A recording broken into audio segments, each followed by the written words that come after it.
Conor McGregor weighed in, saying, "Max is my child. Excuse his rudeness." Disrespect, Max.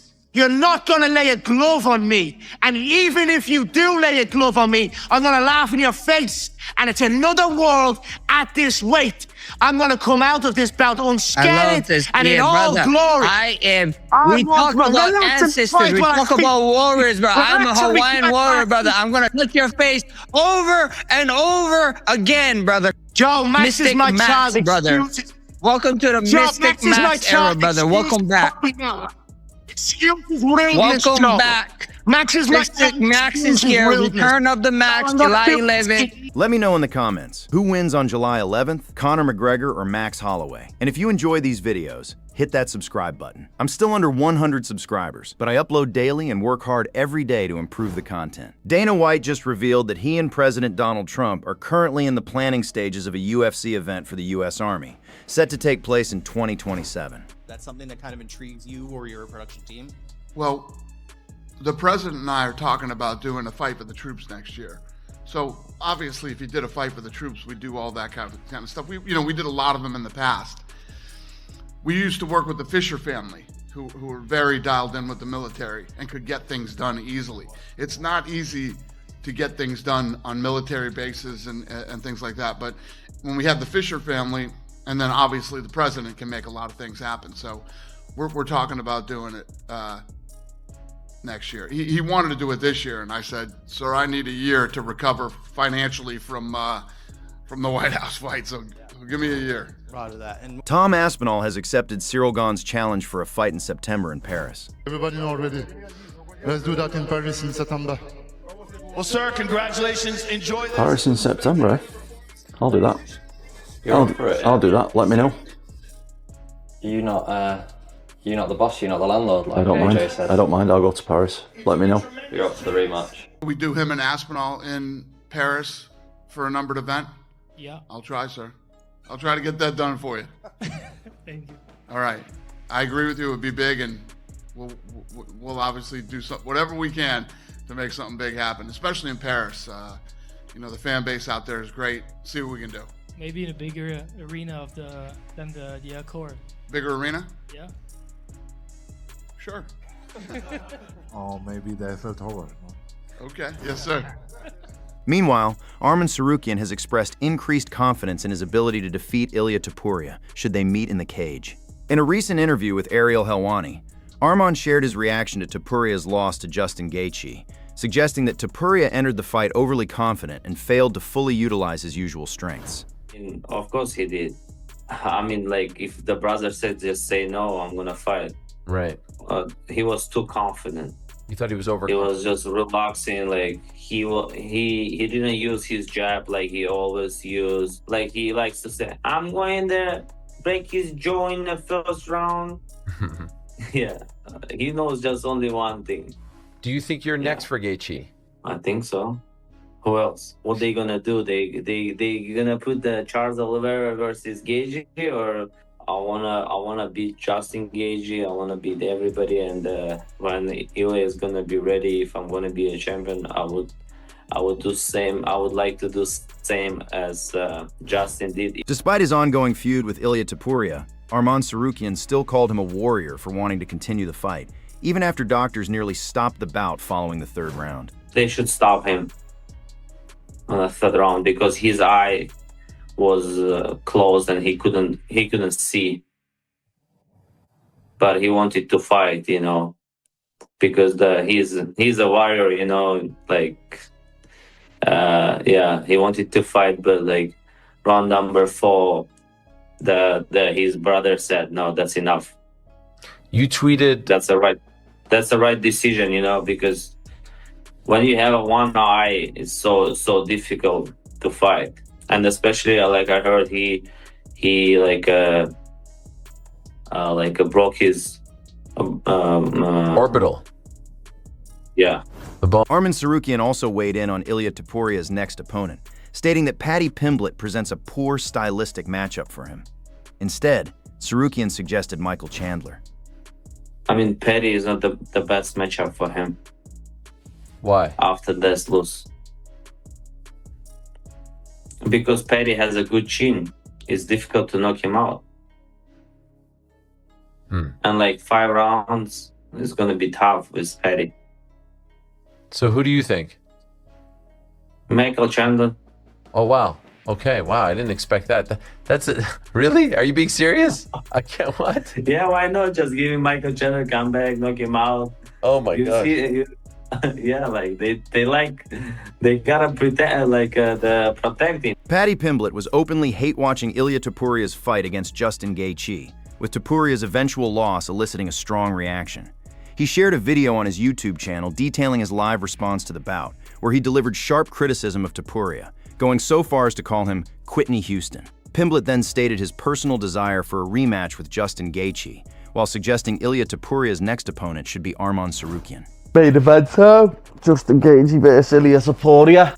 As I've been saying, I know he's the underdog, I know everyone's counting him out, lad, but he did it against me. And Justin Gaethje is the ultimate spoiler, lad. He ruined Tony versus Khabib, he ruined me versus Ilia, and I think he's about to ruin Ilia versus Islam. You know, a lot of people don't think that he can do this, but I know he can. I've been in the cage with him. I just think like it was fate that he beat me so that he could fight at the White House for the unified title and beat Ilia Topuria for the unified title. I've just got a feeling he's going to do it. And I also seen something about him having a party Saturday night, the night before it, like celebrating his win. And if that's the case, he's going to look like a fucking tit if he loses in it. I think Gaethje needs to do what I was always going to do against him. Use your kicks. Use your leg kicks. Gaethje's got some good leg kicks. Use them. Don't just stand in the pocket and strike with him. But I don't think Ilia's chin's that good, lad. I think if Gaethje hits him, Ilia's chin is not unlike my chin. If Gaethje hits him, Ilia's going to know about it. Oh my God, you're going to quit? Oh my God, you quit, you little bitch. Justin Gaethje, man, the ultimate spoiler. What did it tell yous? I said he was going to win, didn't I? Oh my God. Oh my God, you quit like a little bitch. My face was worse than yours, you little pussy. Get that Twitter up now, lad. I'm quote tweeting that tweet he sent to me. Justin Gaethje. Well in, lad. Undisputed champion, you deserve it after your career. But now I want that rematch. I am going to finish BSD and I want that rematch with Justin Gaethje for the undisputed title. I told you, didn't I? It was fate. Justin Gaethje, man, that's off to you. You deserve it for the fucking heavy career you've had. You absolutely deserve it, lad. Everyone gave me shit for getting beat by him. What now? What now, lad? Thought he was finished. Thought he was 38. Thought he was over the hill. And then he just beat you. Greatest fighter of all time, Ilia Topuria. You fucking gang of gobshite. I went 5 with him. I took every fucking shot that he threw at me and kept walking forward. This little bitch has just quit after 4 rounds. That's what this little bitch has just done. Look at him, sat on his stool. I kept fucking walking forward at Gaethje for 5 rounds and didn't have an ounce of quit in me. I'm coming, lad. Arman can fight Ilia now. They've been arguing for ages. Me versus Justin. Let's do it. No eye pokes. And we'll see how the fight goes. Great night to fight at the White House, but Ilia, you quit on the stool, you little bitch. Whitney Houston. That's what you are, you little fart box. Demetrious Johnson believes Ilia Topuria made a crucial error that ultimately cost him the fight at UFC Freedom 250. In a recent YouTube video, Mighty Mouse asserted that Topuria significantly underestimated Justin Gaethje's power and durability. Topuria didn't really respect Justin Gaethje's power. He didn't really respect how Justin Gaethje was able to, withstand his power and how durable Justin Gaethje is. Now, I think Justin Gaethje said something very, very powerful in there, which was, all I have to do is get to the first round. If I get to the first round, the second round, then I know my durability and my heart can get me through this fight. And that's one thing we've seen in all Justin Gaethje's fight, is that he is very durable. Demetrious Johnson also addressed the confusion involving the doctor before round 4, suggesting a potential miscommunication due to a language barrier. Right here, shout out.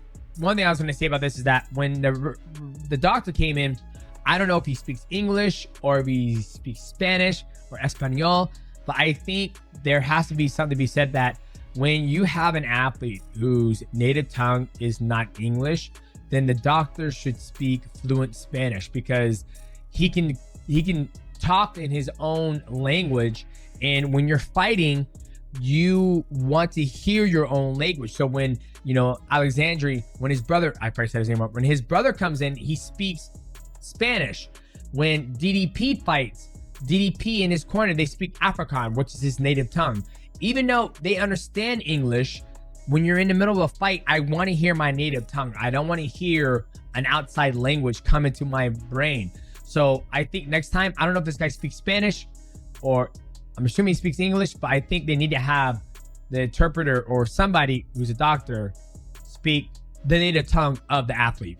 But I'm glad they didn't stop it, because this guy says, what finger you see? And he must say, uno. And then he was like, I said, what? I need one, mother. Donald Trump congratulated French President Emmanuel Macron after Ciryl Gane's win over Pereira. So I want to congratulate the president. Last night, Ciryl Gane won the fight against a great fighter, supposed to be unbeatable. And that was it. Ciryl is from France. Did you watch the fight? Yeah.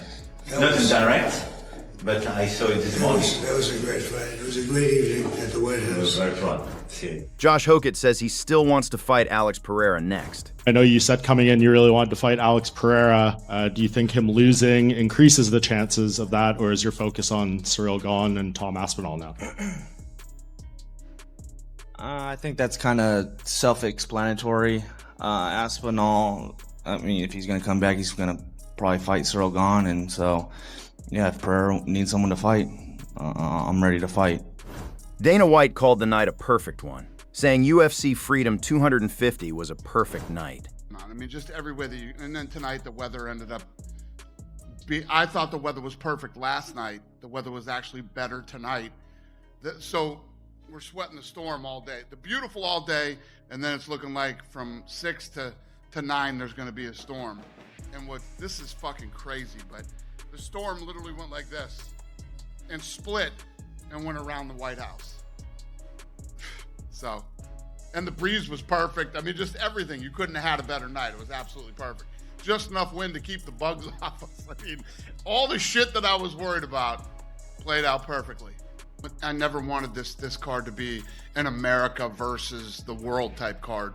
You know, America is a place with people from all over the world who helped build this country, and you know, so I wanted everybody to be represented.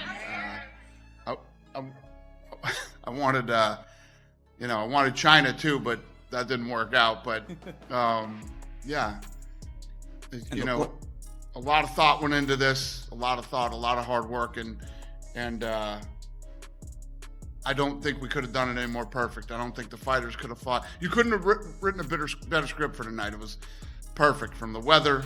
You know, I love how the weather became a big topic of conversation. People were betting on the weather, and you know, this was a very unique, fun fight that we will never experience again. When you look at the ellipse and you see the amount of people that you've brought to Washington, D.C., do you feel like this is an event you can ever top, or do you just think, man, this is as good as it's going to get and we just have to write it into the history books? I mean, that's what I thought about the Sphere, and then here we are now. So I don't try to overthink that kind of stuff. It's just the Sphere happened, this happened, and you know, I'm always looking to go to great arenas with, you know, good technology and give fans that show up the best experience I possibly can.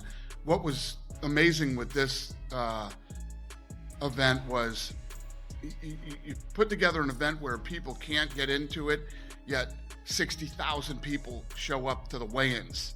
And you know, and then, you know, like I said, almost 200,000 people over 2 days to stand in the grass and watch it on screens, and you know, it's incredible. It was an amazing experience. This was a one-of-one that will never happen again, and for all of us that were involved, from the fighters to my staff to the media to, you know, their families and everybody, this was a unique, cool experience. You don't think there's a chance the president says, that was good, let's do it again next year? I can't afford it. There's no fucking way we can do this again. I'll never do the Sphere again, and we'll never do this again. And finally, Dana White revealed he was not surprised by the Khamzat Chimaev and Dillon Danis brawl. Are you concerned that your fighters are getting into trouble and potentially injured there? Who's in trouble? Dillon Danis is not my fighter. Khamzat. Is he in trouble? Well, he was in a brawl with 100 people. Yeah. And he's in a brawl with 100 people. No commission suspended him. Let me tell you what I could do. If Dillon Danis is is the opponent, I can guarantee you a brawl is going to break out. Yeah. No. The answer is no to your question. Justin Gaethje says Ilia Topuria's inability to finish him in round 2 took his spirit. You gave him all the respect in terms of like his skill set in there. You know, said probably the second best guy you prepared for outside of Khabib. But now that you're through Ilia, was he as good as you thought he was? Was he better than you thought he was? Just can you talk about what you experienced in there with him? I mean, he's very good. I mean, my liver still hurts right now. Those body shots were crazy. I mean, he was really, really fast, but you know, when he didn't get the finish at the end of the second round, I think it really took his spirit. And, you know, again, I said it in the press conference leading up. I was like, he really backed himself into a corner saying he's going to be so dominant. And I said it. When we go to the second round, you're going to be like, what the fuck? When we go to the third round, you're going to be like, what the fuck? And, you know, that's what I did tonight. Gaethje also added that losing to Max Holloway makes his win over Topuria more special. I think those experiences are why I fought so perfect tonight. And then the Max Holloway knockout is what makes this win so much more special. I was counted out so bad. I've been 16 fights. I've been an underdog at least 11 or 12 times in the UFC. Every single fight almost. So, and I'm 9-2 as an underdog. So I love being in this position. Just days after UFC Freedom 250, Islam Makhachev released fresh sparring footage, showcasing impressive speed and technique. His head kicks, in particular, drew significant attention from fans as he continues his preparations for an upcoming fight.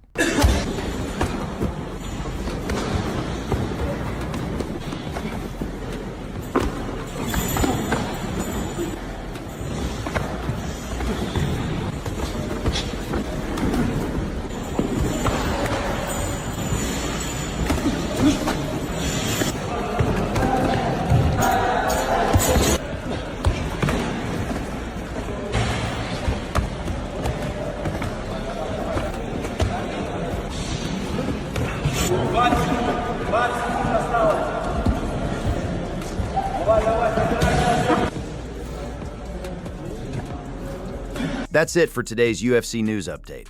Let me know your thoughts in the comments. Which story surprised you the most?